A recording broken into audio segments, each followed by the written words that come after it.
in chat. Oh, jeez. No pressure or Louise. anything. Read me a book. Read me a book, Daddy. All right.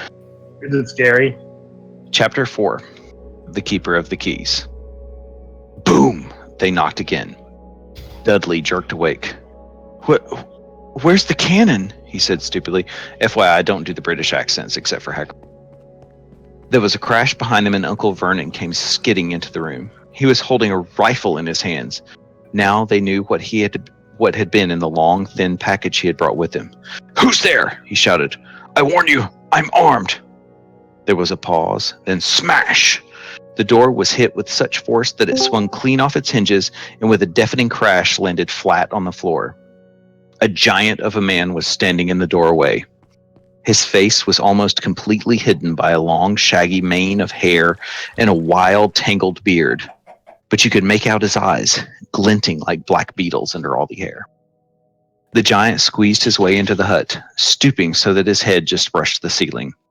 He bent down, picked up the door, and fitted it easily back into its frame. The noise of the storm outside dropped a little. He turned to look at them all. Couldn't make us a cup of tea, could you? It's not been an easy journey. He strode over to the sofa where Dudley sat frozen with fear.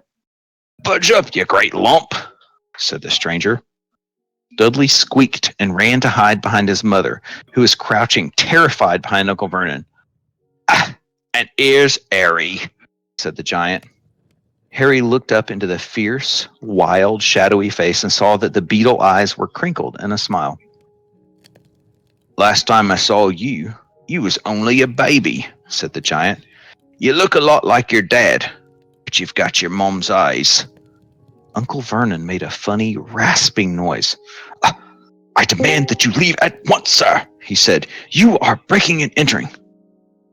Shut up, Dursley, you great prune, said the giant. He reached over the back of the sofa, jerked the gun out of Uncle Vernon's hands, bent it into a knot as easily if it had been made of rubber, and threw it into a corner of the room. Uncle Vernon made another funny noise, like a mouse being trodden on. Anyway, Harry, said the giant, turning his back on the Dursleys, a very happy birthday to you. Got something for you, eh? Might have sat on it at some point, but it'll taste all right. From an inside pocket of his black overcoat, he pulled a slightly squashed box. Harry opened it with trembling fingers. Inside was a large, sticky chocolate cake with Happy Birthday, Harry written on it in green icing. Harry looked up at the giant. He meant to say thank you, but the words got lost on the way to his mouth. And what he said instead was, Who are you? The giant chuckled. True, I haven't introduced myself. Rubeus Hagrid, keeper of keys and grounds at Hogwarts. He held out an enormous hand and shook Harry's whole arm. What about that tea in there? He said, rubbing his hands together. I'll not say no to something stronger if you got it, mind. His eyes fell on the empty grate with the shriveled chip bags in it, and he snorted. He bent down over the fireplace. They couldn't see what he was doing, but when he drew back a second later, there was a roaring fire there. It filled the whole damp hut with flickering light, and Harry felt the warmth wash over him as though he'd sunk into a hot bath. The giant sat back down on the sofa, which sagged under his weight, and began taking all sorts of things out of the pockets of his coat. A copper kettle, a squashy package of sausages, a poker, a teapot, several chip mugs, and a bottle of some amber liquid that he took a swig from before starting to make tea. Soon the hut was full of sound and the smell of sizzling sausage. Nobody said a thing while the giant was working. But as he slid the first 6 fat, juicy, slightly burnt sausages from the poker, Dudley fidgeted a little. Uncle Vernon said sharply, Don't touch anything he gives you, Dudley. The giant chuckled darkly. Your great pudding of a son don't need fattening anymore, Dursley. Don't worry. He passed the sausages to Harry, who was so hungry he had never tasted anything so wonderful. But he still couldn't take his eyes off the giant. Finally, as nobody seemed about to explain anything, he said, I'm sorry, but I really don't know who you are. The giant took a gulp of tea and wiped his mouth with the back of his hand. Call me Hagrid, he said. Everyone does, like I told you. I'm keeper of keys at Hogwarts. You'll know all about Hogwarts, of course. No, said Harry. Hagrid looked shocked. Sorry, said Harry quickly. Sorry, barked Hagrid, turning to stare at the Dursleys, who shrank back into the shadows. It's them as should be sorry. I knew you weren't getting your letters, but I never thought you wouldn't even know about Hogwarts, for crying out loud. Did you never wonder where your parents learned it all? Oh, what? Asked Harry. Oh, what? Hagrid thundered. Now, wait just 1 second. He had leapt to his feet. In his anger, he seemed to fill the whole hut. The Dursleys were cowering against the wall. Do you mean to tell me, he growled at the Dursleys, that this boy knows nothing about anything? Harry thought this was going a bit far. He had been to school, after all, and his marks weren't bad. I know some things, he said. I can, do math and But Hagrid simply waved his hand and said, about our world. I mean, your world, my world, your parents' world.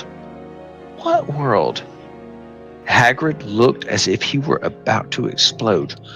Dursley, he boomed. Uncle Vernon, who had gone very pale, whispered something that sounded like Mimblewimble. Hagrid stared wildly at Harry. But you must know about your mom and dad, he said. I mean, they're famous. You're famous. What?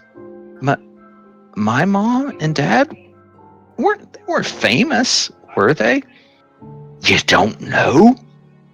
You don't know? Hagrid ran his fingers through his hair, fixing Harry with a bewildered stare.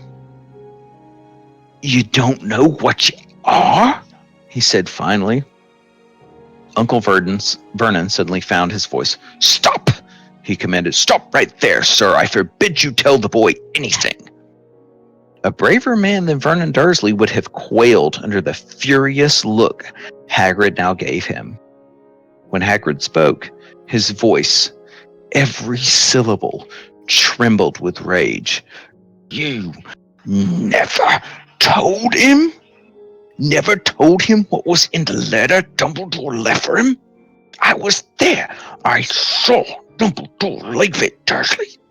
And you've kept it from him all these years. Kept what from me? Said Harry eagerly. Stop! I forbid you! Yelled Uncle Vernon in panic. Aunt Petunia gave a gasp of horror. Go boil your heads, both of you, said Hagrid. Harry, you're a wizard. Is that good? That's great. Keep going. I want to play my game. I want to play my game. No, You're not allowed to play anymore. I read you guys like. Stop. I read you like server narrator. I read you like 5 pages of Harry Potter. I just want to fish. And we I love even- you for it. We got like 7 more books. Let's keep going. It's not Alexis in my trailer just hopping around looking at me. I've been here So all- that's why I have to leave the surfer every night. So we have to go do that. All right. So you have to install Discord on your phone from now on, and whenever you're reading your children, you just have it next to you, so you're reading to us too. I We are actually your children now. Yes. I We are your actually do Well, have you Discord adopt us? installed on my phone. Well, I'm working on adopting a kid right now, actually, but I think you guys are a little old. Pick me. No. We're never too old. Are you an orphan in the Philippines? I can Yeah. be. Maybe if you will read to me.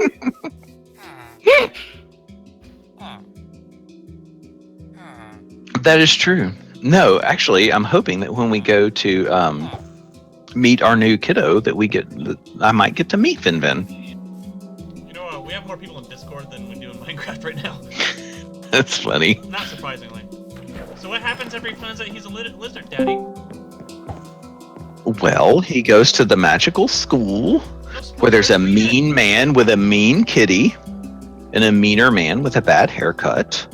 And he sneaks around, and there's a nice man who has a dragon. So tonight's story was actually about the fallout after Professor McGonagall caught them sneaking back from getting the dragon safely away. I love pretty epic. McGonagall. McGonagall's my She's so favorite. baller.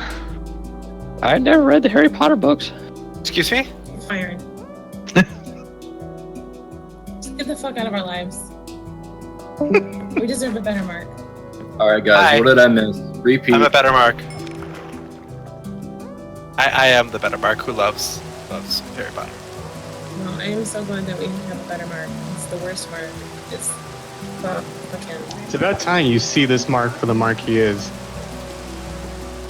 I always love that mark. No, the other mark. The lesser mark. But the lesser mark, right? I finally see the lesser mark for the mark. Yes, Exactly. you're right. It's a piece of shit. He is the worst. Could be worse. Fuck you, lesser mark. Alex is fishing with me.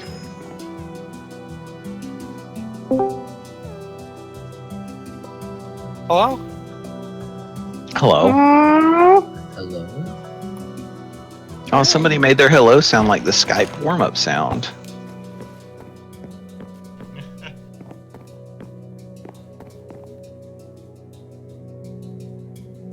Wait, can we build Hogwarts now on the server and then have Harry Potter reading time in Hogwarts? Yes. That would be pretty cool, actually. Oh, that's such a good idea. Are we all gonna have to get sorted? Yes. Oh, And then Alex, we have to get in-game skins based off Alex? of our houses. you need to find a Alright. sorting hat plugin or a command block that would sort us into houses, please. I'm obviously a Hufflepuff. Oh, I hate you. I'm so Who's gonna be Ravenclaw. Ravenclaw? Who's gonna be Slytherin with me? I'm Ravenclaw or Slytherin. I was given a choice on Pottermore. And I You wear chose hats Slytherin. still? Oh, that's awesome. You've all I, reached like a new level of nerd. Like I can't even associate myself with you anymore. Like I can't even. I chose Slytherin because all my friends were in Ravenclaw and I wanted to beat them. Back when you could actually battle and stuff, I was Ravenclaw. But then after the revamp, they said it was Hufflepuff. Yeah, I used to be Slytherin. Now I'm Ravenclaw after the revamp because it didn't. Yeah, I always got sorted into either Hufflepuff or Ravenclaw, depending.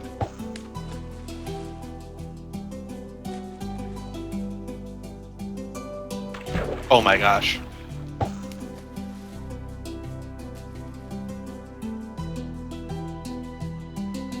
I want to They learn. sound awesome. I would learn woodworking just to make a wand. Oh my god, guys, the Minecraft channel has been renamed Storytime.